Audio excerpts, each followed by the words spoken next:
Welcome back, you guys, to day 11 on our 17-day mini course, How to Succeed When Buying Insurance Leads. I'm Glenn Shelton. This is my business owner partner, Christian Brindle. Together, we are going through 17 different ways to help you succeed with buying insurance leads. What does that mean? That means getting a big fat ROI. You're spending the money and you're getting even more back when you see the commissions come through. That being said, today we're talking about objection handling, a key part in the sales process. When you get to that point with a prospect where you went through your presentation, so again, we're going through, you buy the lead, you prep for it, you call them, you're either on the phone pitching them or you got an in-person appointment, and then an objection comes up. Mrs. Jones says, I'm going to need to think about it, Christian.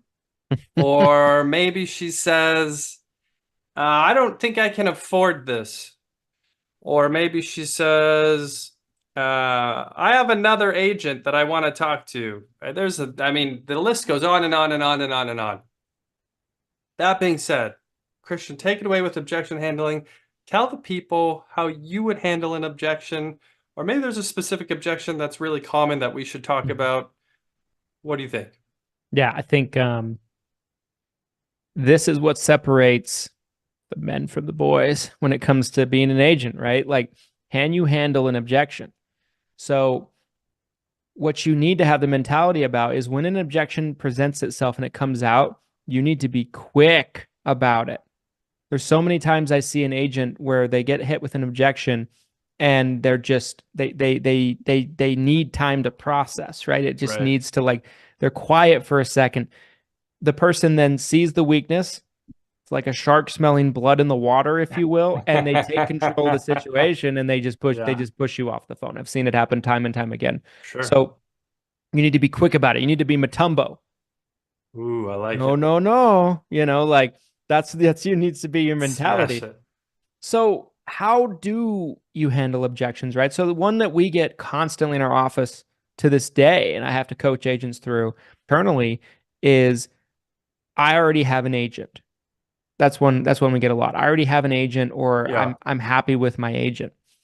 That's a really, really difficult one, right? Because, and I'm not saying you're always going to be able to overcome the objection, but what I would recommend is you try every single time. You try to get my philosophy has always been get three no's. Get three no's. So Yeah. keep overcoming until you get three no's before you call it quits. So many people just get one objection and they hanging up the phone. I saw an agent one time. This is a story for another day. He's on a call, sales call. He gets one objection. He doesn't know what to say. He panics and goes, hangs up. Don't do that, Don't do don't do that. that shit. Um, so how would I overcome that specific objection, right? What I would hit them with is I would say, what I used to do in the past is I would try to bash their agent. Don't do that. That's not cool. Like I really would. I'd be like, Well, I but don't. So, well, and I think there's a fine line between bashing the other agent and maybe just asking some simple questions like, well, when was the last time you talked to your agent? yes, yes, You know? I think that's Yeah. different. That's different for me. Like Yeah. what I was doing back in the day, and I'm sure some of you are doing now, and Yo, there's a lot of this going on. and I've learned this, guys. It doesn't help you. It actually makes you No. look worse to the client. Yes. And so what I was doing back in the day though is I'd be like, who's your agent? Patrick Thomas. Oh, heard of that guy. Heard he's not very good. You don't want to work with that guy. Or Right. it'd be like, oh, you're working with this agency. Oh, they are, as uncompliant as any agency I've ever seen in the Medicare industry. They break all kinds of rules. They're crooks. Don't do that kind of stuff, right? But you can look for holes, right? Right. You can look for holes. So, like Glenn said, when's the last time you actually spoke to Patrick Thomas? Let's say that's your agent. Be like, yeah, I've heard of Patrick. When's the last time you talked to Patrick? Oh, it's been 2 years. Asking questions is a big one. The biggest objection that we would always, when we see that objection, the biggest over response that we would hit back with that would help with the situation is pitching the second opinion and trying to make us look really good. Yep. So the response to me would be, you know what, Mrs. Jones, I totally understand because remember what we said a few days ago. Stay in agreement. You know what, Mrs. Jones, I totally understand, and that makes total sense to me. However, one thing you would not believe how often we do is we'll do second opinions for people, even when they feel like they're in the best spot possible. And more often than not, there's a better plan out there that people weren't even aware of Yep. that better fits their needs, better fits their preferences, right? It might be a better rate if it's a Medicare supplement. If it's a Medicare Advantage plan, they might have additional benefits that they didn't even know they qualified for. And so what we find is there's very little there's very little risk in us doing a second opinion. There's one of two things that can happen. Number one, we either confirm you're on the best plan possible and you can sleep better at night knowing that you're on the best thing. The second thing Right. is we can find you a better plan. And Yeah. that is essentially how I train agents to overcome that specific objection. And so you object it. You try to get to that, and so you overcame your first no. You try to get to three no's. And that's my art form when it Let comes me to doing that. let me give you a counterpoint that I've heard a lot of. True or false? Does a top level sales agent remove objections before they can come up? I think it's possible. I think my opinion is there's so many different objections that Right. could come up that it'll be Can't a remove them very all. it'll be a very lengthy phone call if you're trying to do that, right? Like Yeah. it's a very long script, it's a very Yeah. long intro. You're I'm going through every object. You've got a list. You're just like, right. nope, nope. Hey, check that one off. Like my sales process is so much more about getting to the nitty gritty Yeah, and because I like to play the volume game. I don't want to spend a bunch of time on the phone with somebody that I can't help. And 100%. and if I'm spending so much time like pre-objecting objections that haven't even come up yet, I feel like I'm wasting a lot of my time personally. So I would rather take them as they come because if there's 10 common objections that I get, right? I like my plan, I like my agent, I'm not interested, I need to talk to my wife. Like let's say there's 10, right, that you see commonly. You're probably going to get one or two of those, and you Yeah, don't know which one or two it's going to be. It's like right. a mystery box. You don't know what's coming out of the mystery box. Yeah, so that would be my thought on that. I I think there's some common objections like cost, right? That's a huge one that comes up where you could reference in your presentation that, hey, as an insurance broker, Mrs. Jones, I can always come up with a affordable solution, and then if she mentions that after the presentation or after you're talking and she's like, I don't think I'll be able to afford this, being able to have that response and say, remember, Mrs. Jones, I'm an insurance broker. I work with several different carriers. I'm confident I can find you an affordable solution. Hmm. So let's get more into, what is affordable for you. The objection that I wanted to talk about, though, that I think is super common, especially if you're calling a lead on the phone, I'm not interested, Christian. I don't want to talk to you. I'm not interested.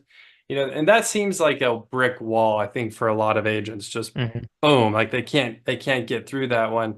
And there is some stuff that I think that can be said. I'm not saying you're going to get through every single one of these, but sometimes there is a couple of quick rebuttals where you can get around it and keep the conversation going. I mentioned this on the day 7 tonality video. We were talking about sometimes it's just keeping them on the phone. Yeah. Uh, and objection handling, again, that's kind of that same situation where sometimes you just have to make it through that one objection. If you can get through the one objection, you're at the finish line, you get the application, they're a client. And not interested is a big one because it's like they don't want to talk to you, they don't care what this is about. But you kind of mentioned it with your response, but my go-to was always, well, hey, what if I could save you money? I'm not trying to take money away from you. What if I could save you money on your existing plan? If you're calling a Hmm. Medicare supplement lead, hey, Mrs. Jones, I understand you're not interested. It looks like, based on what I'm seeing here, you've been on Medicare for 5 years already, and you might be overpaying for your current benefits. I might be able to find a plan that is exactly the same, offers all the same benefits that you have now, but it's just at a lower cost, Yeah. and you get to save money. That might take someone from, I'm not interested, I don't care what you have to say, I don't want to talk to you, to, okay, I'll give you 2 more minutes. Let's see where this goes. Yeah. You know? Yeah. So sometimes it really is that simple. Yeah, 100% agree. I mean, one situation that pops into mind, if you guys did go watch the video of me dialing lead hero leads myself, if any of you haven't watched that video, I highly recommend you go watch it. But there's an instance where I called a guy, and that's exactly the way he hit me with it right up the bat. He goes, "I'm not interested. I've already talked to a couple different agencies, and they've showed me everything." And the way he's talking, I could very this is a T65 guy, right? He's making Medicare decisions for the first time. And the way he was talking, I could very much get the sense that he had been talked to heavily about Medicare supplements, but he didn't mention anything about Medicare Advantage. So my rebuttal immediately was, "Did they talk to you about Medicare Advantage? What was your thought on that?" And I found the chink in the armor because Yep. this guy shut me down within 15, 20 seconds with that. The phone call ended up being 10 minutes. I think we wrote the app too, I'm pretty sure, when Celeste followed up with it. Yeah.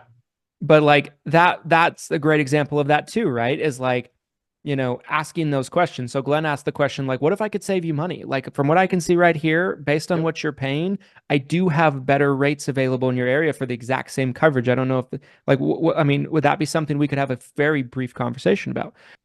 For mine, in that situation, it was, did they talk to you about Medicare Advantage? What about Medicare Advantage? What was your thought on that? What's your opinion on Medicare Advantage, right? Like, Yep.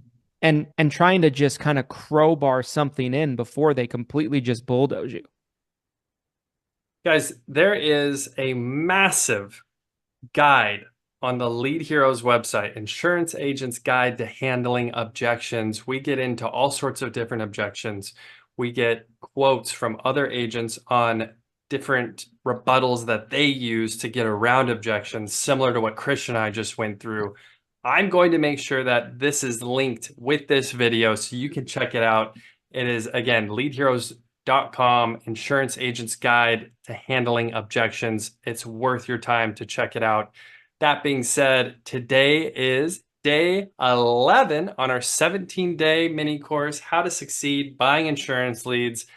All of our fixed cost leads for final expense, Medicare supplement, and turning 65 are only $17 right now. Typically, it's around $40 to purchase one of these, so it's more than 50% off. It's somewhere between 60 and 70% off, depending on which lead you're looking at buying, and you only have to buy 30 of them.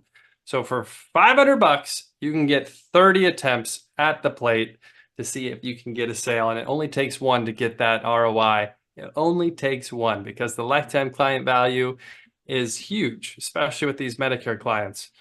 That being said, you guys, until next time, happy selling. Take advantage of this discount now and sell insurance in large volume, as Christian always says.